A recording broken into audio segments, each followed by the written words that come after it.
शहर सरकार के लिए काउंटिंग शुरू हो चुकी है और कुछ ही देर में निकाय चुनाव के लिए काउंटिंग शुरू हो जाएगी। सबसे पहले डाक मतपत्रों की गणना होगी। डाक मतपत्र के बाद ईवीएम के वोटों की गिनती होगी। तो सबसे पहले डाक मतपत्र की काउंटिंग होगी और उसके बाद ईवीएम की गिनती शुरू होगी। 133 नगरीय निकायों के लिए मतगणना आज हो रही है और IBC 24 पर सबसे सटीक और तेज नतीजे आपको दिखाएंगे। 11 नगर निगम 36 नगर पालिका के लिए आज मतगणना हो रही है। तो अब से कुछ देर बाद यानी कि 9 बजते ही मतगणना शुरू हो जाएगी। सबसे पहले डाक मतपत्रों की गणना की जाएगी। तो आपको बता दें कि मतगणना शुरू हो चुकी है। स्ट्रांग रूम को खोला जा चुका है। मतगणना शुरू हो चुकी है। मध्य प्रदेश की 133 नगरीय निकायों के लिए मतगणना शुरू हो चुकी है और IBC 24 पर सबसे सटीक और तेज नतीजे आप देखेंगे। 11 नगर निगम 36 नगर पालिका के लिए काउंटिंग शुरू हो चुकी है। तो 86 नगर परिषद के भी आज ही परिणाम आने। तो तय समय के अनुसार मतगणना शुरू हो चुकी है। आपको बड़ी अपडेट आपको बता दें, नगर निगम नगरीय निकाय चुनाव को लेकर पहले चरण के जो वोटिंग हुई है उसके लिए मतगणना शुरू हो चुकी है।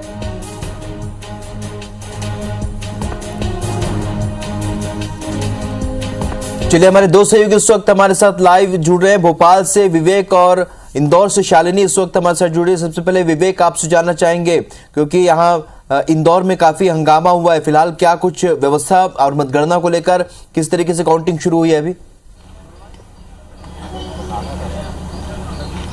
देखिए, भोपाल में अभी तक विवाद या हंगामे की कोई स्थिति नहीं है। मतगणना को लेकर पूरी चाक चौबंद व्यवस्था है और अब जो है डाक मत पत्रों की गिनती शुरू हो रही है। डाक मत पत्रों की गिनती के ठीक बाद ईवीएम से काउंटिंग शुरू हो जाएगी। ईवीएम से काउंटिंग के लिए जो है 13 टेबल यहाँ पर जो 13 से लेकर 24 का दौर की काउंटिंग होगी और 8 महापौर प्रत्याशी और 396 पार्षद प्रत्याशियों के लिए काउंटिंग हो रही है।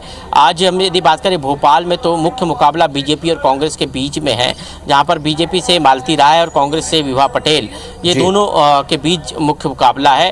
और जो वोटिंग हुई थी उसके अनुसार यदि हम कह सकते हैं तो 5 से 6 बजे तक स्पष्ट तौर पर भोपाल का परिणाम आने की उम्मीद है, क्योंकि भोपाल की जो गोविंदपुरा विधानसभा क्षेत्र है वहां पर मतदाताओं की संख्या काफ़ी ज़्यादा है और इस लिहाज से सबसे देरी से परिणाम जो है वो गोविंदपुरा विधानसभा क्षेत्र का आएगा। और उसके पहले यदि हम बात करें तो फिर हुजूर और नरेला और दक्षिण पश्चिम और मध्य विधानसभा और उत्तर विधानसभा के जो है काउंटिंग होगी और उन सबके परिणाम जो है आते आते करीब 5 से 6 बजे का वक्त हो सकता है। सबसे बड़ी बात है कि पिछले दिनों कांग्रेस ने एक मांग की थी राज्य निर्वाचन आयोग को कि डाक मतपत्रों को लेकर कि डाक मतपत्र बाद में स्वीकार नहीं किए जाए।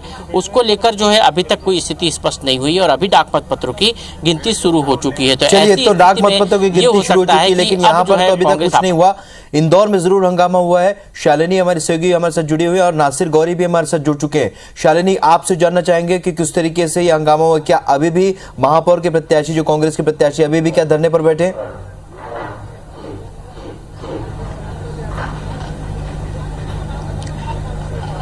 नहीं राहुल, अभी फिलहाल चूंकि स्ट्रांग रूम खुल चुका है इसीलिए इस समय जो संजय शुक्ला है वो स्ट्रांग रूम के बाहर मौजूद है। लेकिन जो पूरा हंगामे की शुरुआत हुई उसके पीछे की एक बड़ी वजह है, जैसे ही नेहरू स्टेडियम में प्रवेश के लिए कांग्रेस के महापौर प्रत्याशी संजय शुक्ला पहुंचे, उनके साथ उनके सहयोगी थे, लेकिन उन्हें सुरक्षा व्यवस्था के चलते रोका गया और इसी दौरान हंगामे की स्थिति बनी।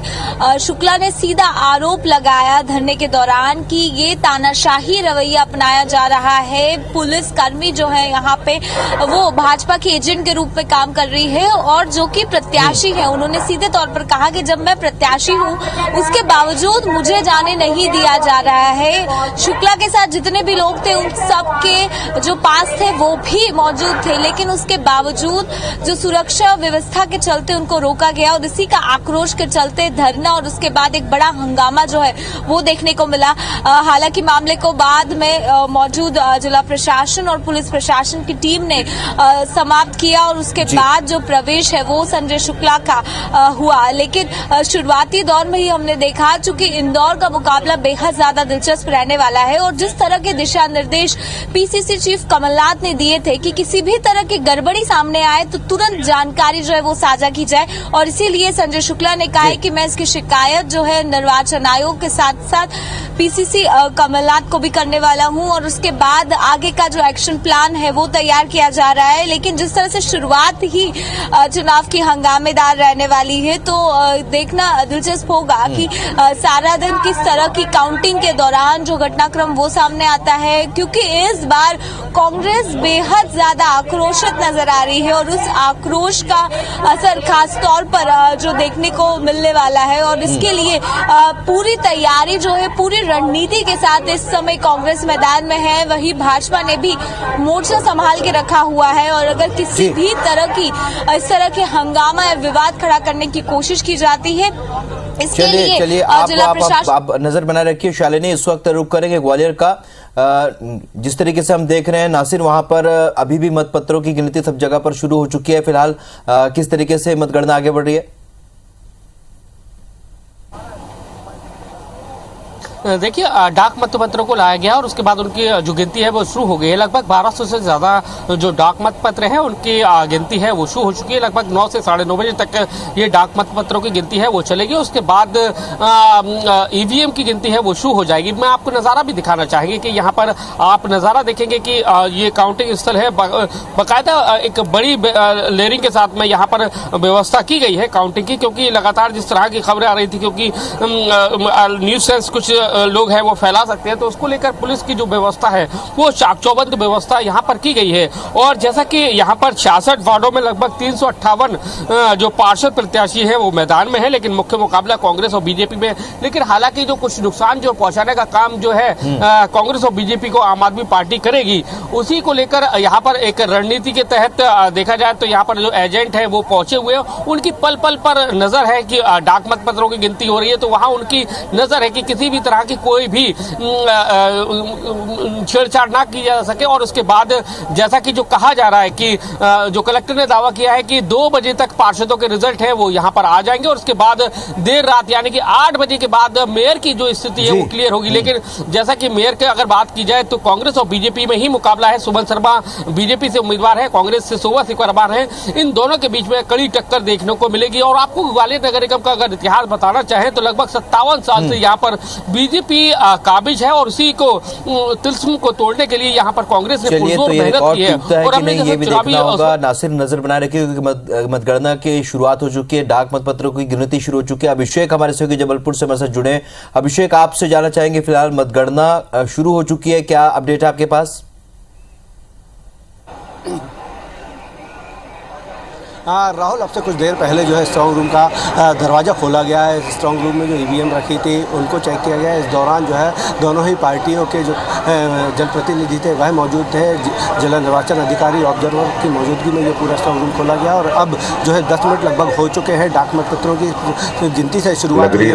निर्वाचन 2022 मतगणना में आप सभी का इनकी गिनती 1 घंटे में पूरी हो जाएगी और उसके बाद जो ईवीएम है उनमें जो मत पड़े हैं उनकी गिनती का सिलसिला शुरू होगा। तो अब से जो अभी जो है मतपत्र शुरू हो चुके हैं। हालांकि इसके पहले मतगणना शुरू होने के पहले ही जो नगरीय निकाय निर्वाचन में कुल वार्ड पूजा का आशीर्वाद दिया। बीजेपी के प्रत्याशी मतदान केंद्र 1187 के तक पहुंचे, वहां पर उन्होंने पूजा अर्चना की और उसके बाद आशीर्वाद लेकर अब भाई जो है दोनों ही प्रत्याशी अपने समर्थकों के साथ कार्यालय में बैठकर इस पूरी मतगणना पर नजर चलिए, तो कुल मिलाकर सब जगह पर अब इस वक्त डाक मतपत्रों की गिनती शुरू हो चुकी है। लगातार अपडेट भी हम सुबह से अपने दर्शकों तक पहुंचा रहे हैं, आप लोग भी बराबर अपडेट दे रहे हैं। विवेक, आपसे एक बार अंत में जानना चाहेंगे कि भोपाल में जो स्थिति बनी है, यहां पर हालांकि हमने देखा इंदौर में जरूर विवाद की स्थिति बनी, भोपाल में सुरक्षा को लेकर किस तरह के इंतजाम है और बारिश का मौसम है तो क्या बारिश को लेकर भी कुछ विशेष तैयारी है क्या?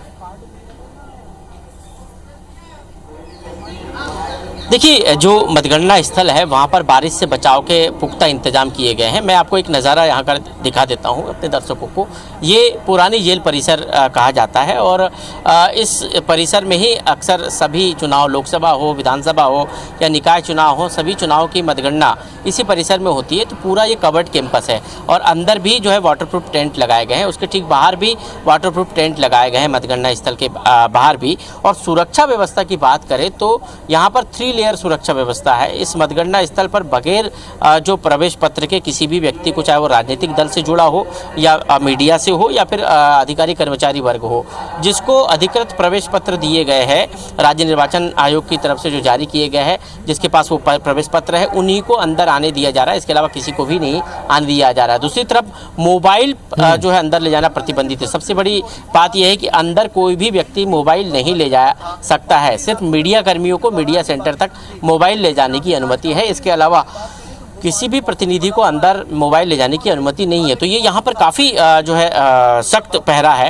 हालांकि डाक मतपत्रों की गिनती शुरू हो चुकी है। ईवीएम जो है वो अब काउंटिंग टेबल पर लाई जा रही है पार्षदों के लिए और महापौर प्रत्याशियों के लिए जो ईवीएम रखी गई थी मतदान के दौरान, वो अब जो है स्ट्रांग रूम से बाहर आ रही है। टेबलों पे उनको रखा जा रहा है और अब काउंटिंग भी उनकी ईवीएम की शुरू होगी। पहले डाक मतपत्रों की काउंटिंग होगी और उसके बाद जो है ईवीएम की काउंटिंग होगी। अभी तक की स्थिति में भोपाल में शांतिपूर्ण स्थिति बनी हुई है। किसी प्रकार का कोई विवाद अभी तक सामने नहीं आया है। हालांकि डाक मतपत्र लेकर कांग्रेस पहले आपत्ति जता चुकी है राज्य निर्वाचन आयोग को और ऐसी स्थिति में अब थोड़ी देर बाद जब डाक मतपत्रों की पूर्णतः गिनती पूरी हो जाएगी, हो सकता है उस दौरान कांग्रेस अपनी आपत्ति जताए। लेकिन अभी फिलहाल जो है किसी प्रकार की कोई आपत्ति कांग्रेस की तरफ से अभी नहीं रखी गई है। शांतिपूर्ण रूप से डाक मतपत्रों की गिनती शुरू हो चुकी है। जी चलिए, डाक मतपत्रों की गिनती शुरू हो चुकी है और अब तक कांग्रेस ने कोई आपत्ति नहीं जताई, लेकिन ये संभव है कि आपत्ति जताए। इंदौर का रुख करेंगे शालिनी। जिस तरीके से हम मुद्दों की भी बात करें, जो मुद्दे जो प्रदेश सरकार, क्योंकि बीजेपी की सरकार है, क्या कुछ कामकाज का भी आज, क्योंकि ये पता चल पाएगा कि किस तरीके से सरकार ने कामकाज किया है। लेकिन कांग्रेस बार बार ये कहती रही कि ये जो प्रदेश की सरकार है उसी के कामकाज को आधार बनाकर कह रही कि वो यहाँ पर जीत दर्ज करेगी। फिलहाल पूरी पॉलिटिकल सिनेरियो को समझें और यहाँ पर जो मौजूद कार्यकर्ता जो है वहाँ पे उपस्थिति को देखें तो किस तरीके का माहौल फिलहाल मतगणना स्थल पर देखने को मिल रहा है।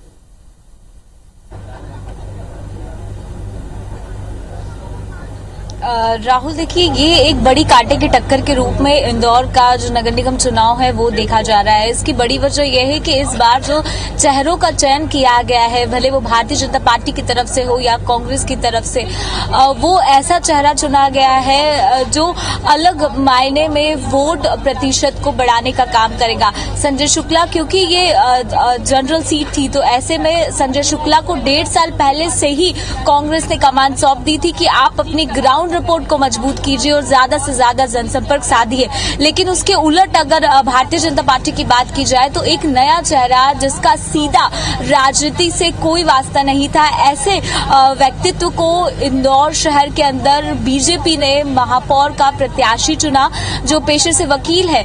वो पुष्पमित्र भार्गव की छवि अगर पूरी इंदौर की जनता के बीच में देखने की कोशिश करे तो बीजेपी ने इस तरह का प्रचार शामिल किया जिसमें एजुकेटेड फैमिली से वो बिलोंग करते हैं और इसी के साथ साथ उन्होंने विकास की नई नींव रखने का जो सपना है वो आम जनता को दिखाया। चूंकि इंदौर का आने वाला 5 साल जो है वो बेहद ज्यादा महत्वपूर्ण है, भले वो मेट्रो प्रोजेक्ट को लेकर हो, एलिवेशन कॉरिडोर की बात की जा रही है, इसके साथ साथ इकोनॉमिक कॉरिडोर बनाया जाएगा, जैसे महत्वपूर्ण प्रोजेक्ट आने वाले 5 साल के लिए इंदौर शहर के विकास में 4 चांद लगाने वाले हैं और इसी का वादा भारतीय जनता पार्टी ने किया है। वहीं अगर कांग्रेस की बात की जाए तो उन्होंने जनता से जुड़े मुद्दों को ज्यादा लाइमलाइट में लाने की कोशिश की। सबसे ज्यादा इंदौर शहर के अंदर कचरा वसूली के नाम पर कर दिया जाता है। इसके अलावा जलकर हो या अन्य तरीके जो कर है उस पर रोक लगाने की बात संजय शुक्ला ने कही थी। संजय शुक्ला उस समय भी चर्चा में आए थे जब उन्होंने कहा था कि मैं स्वयं के पैसे से बिना किसी